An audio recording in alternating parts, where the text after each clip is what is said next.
Today we will start a new chapter, inverse trigonometric functions, 12th lesson number 2. Inverse trigonometric functions क्या होते हैं, कहां हम inverse बना सकते हैं और किस तरह से ट्रिग्नोमेट्रिक फंक्शंस बनते हैं और वैलिड होते हैं, इन चीजों पर हम आज बात करेंगे और इसके बेसिक्स हम क्लियर करेंगे। तो ये बेसिक्स हमें पता होना बहुत जरूरी है क्योंकि इनके बिना हम ट्रिग्नोमेट्रिक फंक्शंस में आगे नहीं बढ़ पाएंगे। तो काफी कुछ पिछले चैप्टर रिलेशन एंड फंक्शंस के ऊपर बेस्ड है, तो वहीं से हम शुरू करेंगे। तो देखिए, इनवर्स का मतलब वो फंक्शन क्या होना चाहिए, इन्वर्टिबल।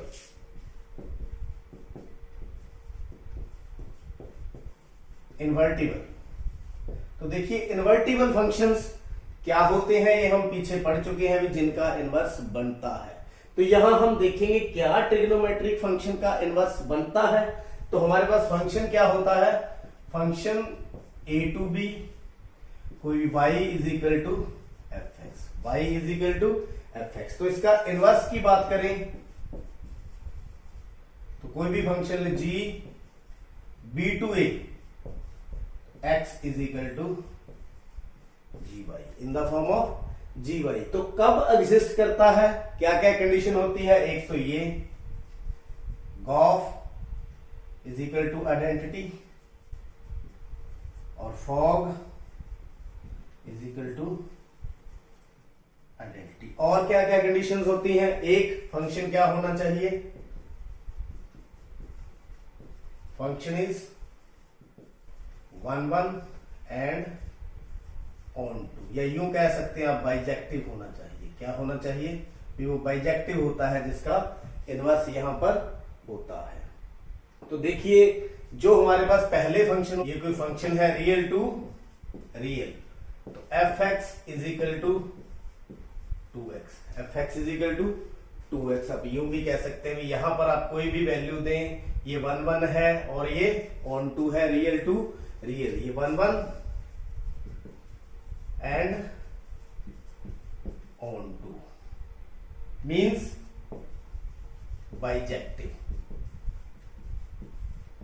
ये क्या है, बाइजेक्टिव। तो इसका इनवर्स क्या बनता था, y is equal to F x is equal to 2x, तो x is equal to y by 2, y by 2 means x is equal to G Y is equal to y by 2। तो इसकी भी जो domain range है वो real to real ही रहेगी। तो ये एग्जिस्ट करता था इसका इनवर्स, इसका इनवर्स एग्जिस्ट कर रहा है, that is x is equal to y by 2, यानी g Y is equal to f inverse is equal to y by 2। तो ये तो थे सिंपल फंक्शन, क्या थे, सिंपल पॉलिनोमियल फंक्शन। तो लेकिन हमने यहां पर किस चीज की बात करनी है, ट्रिग्नोमेट्रिक फंक्शन की। किसकी, ट्रिग्नोमेट्रिक फंक्शन की। ट्रिग्नोमेट्रिक फंक्शंस जैसे मैंने ये ले लिया F x is equal to sine X, F x is equal to sine X. क्या यह 1 1 है, क्या यह ऑन टू है, मीन्स यह बाइजेक्टिव है या नहीं, बाइजेक्टिव और नॉट, यह बाइजेक्टिव है या नहीं। तो कैसे पता करेंगे, अगर हम इसी फंक्शंस पर बात करें, यहां पर ना तो हमें डोमेन पता है ना हमें रेंज पता है। तो जिसकी हमें डोमेन रेंज ना पता हो तो वो ऑटोमेटिकली क्या होती है, रियल टू रियल। क्या होती है, रियल टू रियल। तो रियल टू रियल में अगर हम इसको देखें तो इसका ग्राफ से भी हम बना करके देखें तो क्या यह 1 1 है, ये देखिए इसका ग्राफ कैसे बनता है,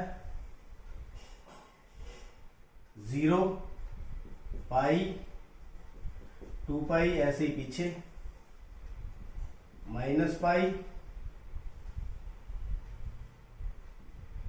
2 पाई। ये किसका ग्राफ है, साइन का ग्राफ है। तो इस तरफ जो इसकी वैल्यू रहती है ये -1 और ये 1 0 पाई, इस तरह से ये साइन ग्राफ है। क्या है, साइन ग्राफ। अब यहां से हम देखें क्या यह 1 1 है, तो कोई भी आप टेस्ट लगाकर देख लें, हॉरिजॉन्टल टेस्ट, तो हॉरिजॉन्टल टेस्ट में आप देखेंगे ये टेस्ट फेल हो रहा है। यहां पर क्या आ रही है, कोई भी दो वैल्यूज यहां पर हम दें तो उसका सेम आंसर आ रहा है। क्या आ रहा है, सेम आंसर आ रहा है। It is not 1 1, it is not 1। तो F x is equal to sine x is not 1 1, ये 1 1 ही नहीं है। अब ये देखें ऑन टू, तो ऑन टू भी नहीं है। ऑन टू क्यों नहीं है, क्योंकि ये देखिए यहां पर जो इसकी है डोमेन वो भी आर है, और जो इसकी कोड डोमेन है वो भी क्या है, आर। लेकिन यहां पर देखिए -1 और 1 के बीच तो इसकी वैल्यू आ रही है, लेकिन उसका प्री इमेज यहां पर आ रही है। लेकिन इसके ऊपर वाली जो वैल्यू, क्योंकि रियल टू रियल है, सभी वैल्यूज होंगी, तो वहां पर यह फंक्शन फेल हो रहा है। मींस जो F x is equal to sine X जो फंक्शन है is also not onto, यानी कि ये फंक्शन ना तो 1 1 है ना ही ऑन टू है। तो क्या यह इन्वर्टिबल है, इसका इन्वर्स होगा। So f x is equal to sine x is not invertible, तो यह इन्वर्टिबल नहीं है। तो इसका मतलब क्या है, इसका जो है इनवर्स एग्जिस्ट करेगा, नहीं करेगा। परंतु हम यहां पर एग्जिस्ट कर रहे हैं। देखिए इनवर्स ट्रिग्नोमेट्रिक फंक्शंस, तो हम यहां पर इनवर्स बना रहे हैं। फिर क्या कारण है, किस तरह से इसका इनवर्स बनता है, और उसके अंदर हम क्या लॉजिक लगाएंगे, उन सब पर हम बात करते हैं। तो इसका इनवर्स कैसे एग्जिस्ट करेगा, सबसे पहले तो वो बेसिक है, उसको हम सीखेंगे। तो कैसे एग्जिस्ट करेगा, आइए हम इस पर बात करते हैं।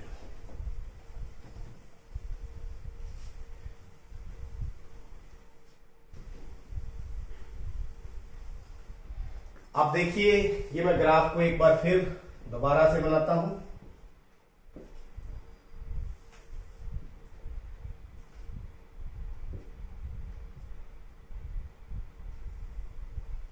ये आप देख सकते हैं 0 पाई 2 पाई इन द सेम वे, -2 पाई -पाई। तो यहां देखिए यहां वैल्यू कितनी है 1, यहां वैल्यू कितनी है -1। साइन ग्राफ बनाया है। तो आपको मैंने बताया इनवर्स किसका एग्जिस्ट करेगा, जो 1 1 होगा और ऑन टू होगा, मींस बाइजेक्टिव होगा। तो देखिए अगर मैं इसको बीच में ब्रेक कर दूं, देखिए ये है π/2 माइनस का, और ये है π/2 प्लस का। तो ये देखिए यहां तक इस ग्राफ को मैं निकाल लूं,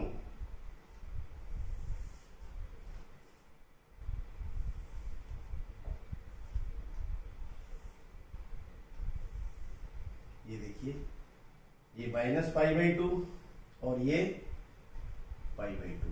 अब ये देखिए यहां पर ये 1 1 है, यहां पर क्या है, ये 1 1 है। आप हॉरिजॉन्टल लाइन टेस्ट देखें तो एक ही जगह पर कट कर रहा है, एक ही जगह पर कट कर रहा है। देखिए यहां पर देखिए, यहां पर देखिए, इसका मतलब ये 1 1 है, और ये ऑन टू भी है, क्योंकि इसकी प्री इमेज भी यहां पर एग्जिस्ट करेगी। इसका मतलब क्या है, अगर हम इस ग्राफ को टुकड़ों में बांट दें तो ये ग्राफ यहां से यहां तक 1 1 भी है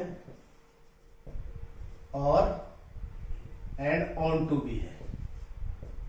1 1 and on two means bijective, means bijective. मैं आपको एक चीज समझाने की कोशिश कर रहा हूं भी, ये इसका इनवर्स ट्रिग्नोमेट्रिक फंक्शंस होगा, लेकिन कैसे होगा हम बात इस पर कर रहे हैं। तो देखिए अगर मैं इसी ग्राफ को इतना ही स्ट्रिक्ट कर दूं यहां तक, -π/, से लेकर π/, तक, तो देखिए इस इंटरवल के अंदर यह 1 1 भी है, यह ऑन टू भी है। अगर यह 1 1 ऑन टू है तो इसका इनवर्स भी बनेगा। इसी तरह से आप यहां से लेकर यहां तक, यहां से लेकर यहां तक आगे चले जाए। इसी तरह से जो इंटरवल बनेंगे इसके, तो उस इंटरवल के अंदर क्या बनेगा, ये 1 1 और ऑन टू बनता रहेगा। जैसे यहां से लेकर यहां तक, इसी तरह से यहां से लेकर यहां तक, ये 1 1 और ऑन 2 रहेगा। तो देखिए अलग अलग इंटरवल के अंदर यहाँ 1 1 ऑन 2, यहाँ 1 1 ऑन 2, आगे 1 1 ऑन 2, पीछे चलेंगे तो भी 1 1 ऑन 2। तो इस तरह से आप इसको टुकड़ों में देखेंगे तो यह फंक्शन क्या होगा, इन्वर्टिबल होगा और इसका इनवर्स भी एग्जिस्ट करेगा। तो देखिए फिर हम करें कैसे इसको, तो फिर कोई स्टैंडर्ड मानक तो हमें लेना पड़ेगा भी, कहां हमने इसको लेकर के जाना है। तो देखिए तो इसकी डोमेन रेंज हमें सेट करनी पड़ेगी। मेन बात क्या है, जो मेन पॉइंट क्या है, मेन पॉइंट है डोमेन और कोडोमेन। मेन बात क्या है, डोमेन और कोडोमेन। तो देखिए ये फंक्शंस जो हमने ले लिया, अब इस फंक्शन को हम सबसे पहले डिफाइन करेंगे। ये फंक्शन हमने ले लिया, कहां से कहां तक लेंगे, कहां से कहां तक लेंगे, कहां से कहां तक लेंगे, -π/2 टू π/2 से लेकर के -1 से 1 तक, यानी रियल टू रियल नहीं लेंगे। इस इंटरवल में आप देखिए यहां से वैल्यू -π/2 से लेकर π/2 तक वैल्यू फिल करोगे तो डिफरेंट डिफरेंट वैल्यू आएगी। और इसी इंटरवल में यह क्या रहेगा, 1 1 भी रहेगा और ऑन 2 भी रहेगा, 1 1 भी रहेगा और ऑन 2 भी रहेगा। जो ये फंक्शन है sin x, मैं मेनली यहां पर किसकी बात कर रहा हूं, sin x की। इसी तरह cos x होगा, टेंजेंट x, जो भी हमारे आगे जो 6 के 6 जो टर्म्स हैं सारी की सारी हम मेनली किसके ऊपर डिपेंड करेगी, डोमेन और कोडोमेन के अंदर। तो इसकी डोमेन कितनी है, फिर इसकी डोमेन होगी -π/2 से π/2 तक, और इसकी कोडोमेन क्या होगी, -1 से 1। मेरे ख्याल में आप समझ गए होंगे। हम इसको इन्वर्टिबल फंक्शन कब बोल सकते हैं, जब इसकी डोमेन और कोडोमेन हम सेट कर ले। अब बात करते हैं कोडोमेन और डोमेन, यही क्यों, तो हमें यहां ये भी ले सकते थे π/2 से लेकर 3π/2, ये क्यों नहीं ली, ये क्यों नहीं ली। तो इसको डिफाइन करने के लिए हमने स्टैंडर्ड फॉर्म तो एक लेनी थी जो ओरिजिन के नजदीक है। जो किसके नजदीक है, ओरिजिन के नजदीक। जो ओरिजिन के नजदीक है उसको हमने स्टैंडर्ड लेकर के जो आगे वाले क्वेश्चन हम इसी के अकॉर्डिंग करेंगे। इसी तरह कॉस का, इसी तरह टेंजेंट का, कॉट का, सीकेंट का और कोसिकेंट का डोमेन और कोडोमेन उनकी सेट करेंगे और हम क्वेश्चन आंसर करेंगे। तो देखिए ओरिजिन के नजदीक तो ये स्टैंडर्ड, अब आपने इसको ध्यान में रखना है, उसी का इनवर्स एग्जिस्ट करेगा या इनवर्स ट्रिग्नोमेट्रिक फंक्शंस होंगे। साइन के केस में डोमेन रहेगी -π/2 से π/2 और कोडोमेन रहेगी -1 से 1। तो ट्रिग्नोमेट्रिक फंक्शंस का ग्राफ कैसे बनेगा, अब इस पर बात कर लेते हैं। तो देखिए क्योंकि यहां पर फंक्शन हमारे पास क्या है, y = sin x, तो इसका इनवर्स क्या बनेगा, इसका इनवर्स बन जाएगा x = sin इनवर्स y। क्या बन जाएगा, sin इनवर्स y, या यूं भी इसको लिख सकते हैं थीटा = sin x, तो x = sin इनवर्स थीटा। तो अब किसी फॉर्म में आप इसको लिख सकते हैं। तो यहां पर ये फॉर्म बन रही है, बस सिर्फ डोमेन और कोडोमेन इसकी सही होनी चाहिए। डोमेन इसकी इसके बीच में और कोडोमेन इसके बीच में। अब जो ये फंक्शन हमारे पास आया है,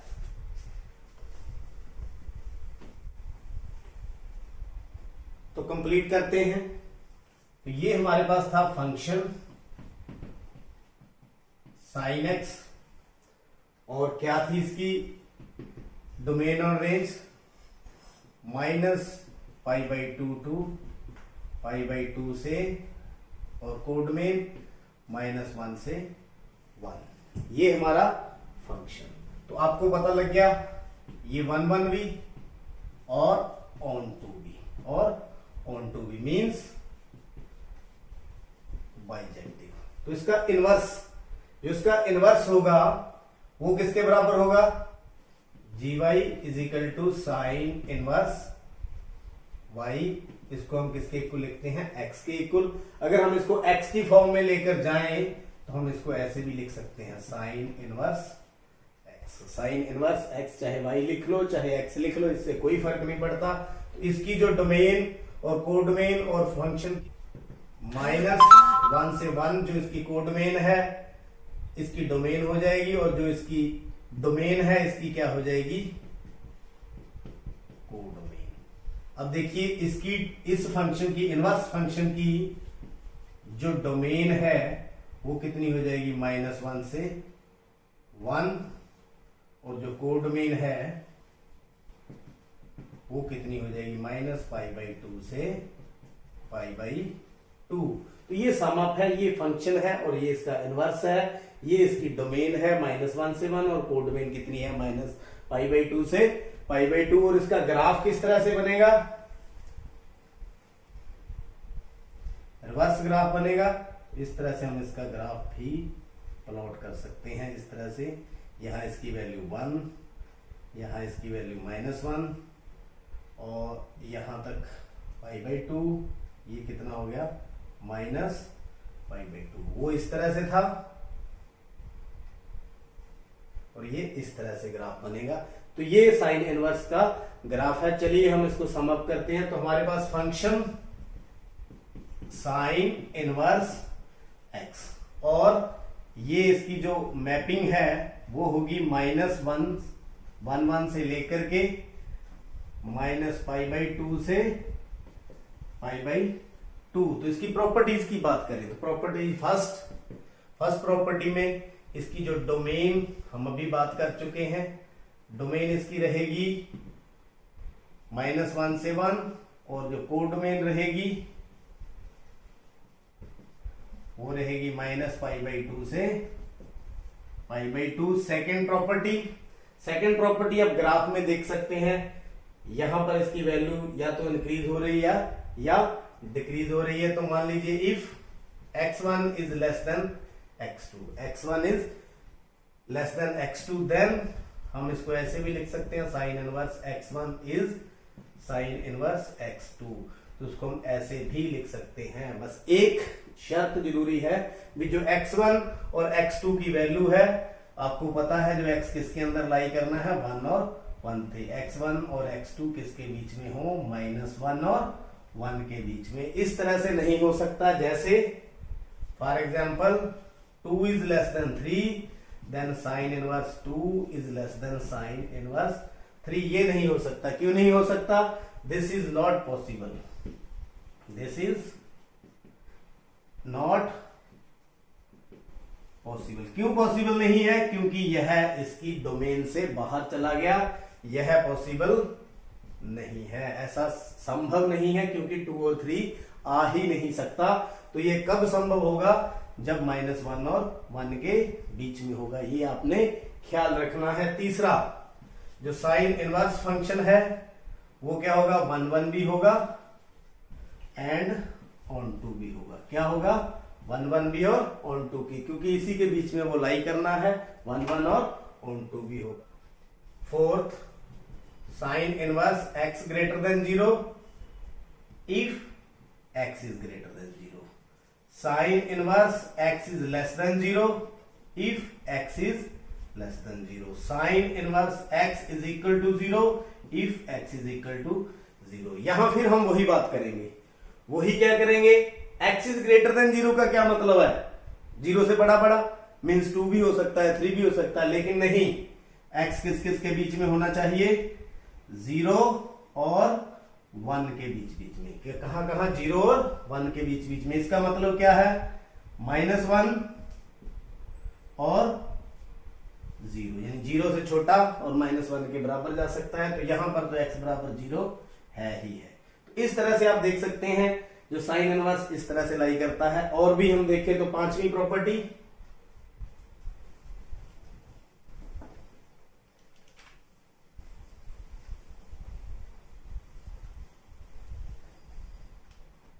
fifth property, if sine inverse x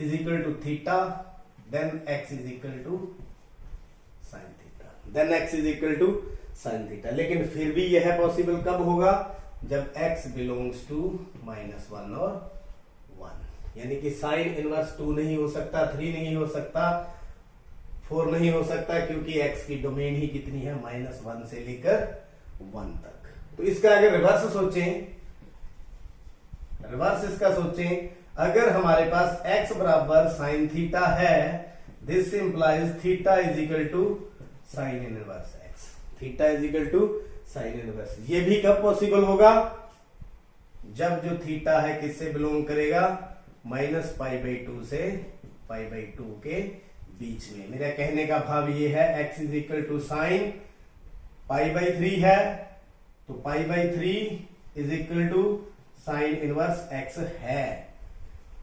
लेकिन अगर ऐसे है, x is equal to sine 3π/2, then 3π/2 is equal to sine inverse x, यह नहीं हो सकता क्योंकि थीटा की वैल्यू कहां लाई करती है, 3π/2 के अंदर। तो मैं अब दोबारा से जल्दी से सम अप कर दूं, ट्रिग्नोमेट्रिक फंक्शंस तभी पॉसिबल होते हैं अगर उसकी डोमेन और कोडोमेन सेट हो। जैसे साइन इनवर्स फंक्शंस के लिए ये उसकी डोमेन है -1 से 1, ये कोडोमेन है -π/2 से π/2, तो ये 1 होगा, ऑन 2 होगा और इनवर्स फंक्शंस की प्रॉपर्टी को फॉलो करेगा, तभी हम आगे बढ़ पाएंगे। यहां भी आप देख सकते हैं, मैंने आपको एग्जांपल दे दे के बताया, साइन इनवर्स 2, साइन इनवर्स 3 ऐसा कुछ नहीं होता। इसी तरह से एंगल है जो -π/2 और π/2 के बीच में होना चाहिए। इसी प्रकार जो सभी कॉस इनवर्स है, टेंजेंट इनवर्स है, कॉट इनवर्स है, सीकेंट इनवर्स है, कोसिकेंट इनवर्स है, सभी की हमें सबसे पहले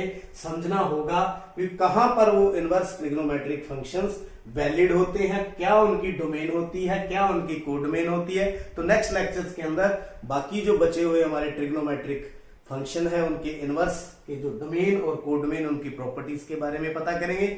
आज के लिए बस इतना ही। उम्मीद है बेसिक्स आपको समझ आ गया होगा, और देखने के लिए, समझने के लिए आपका बहुत बहुत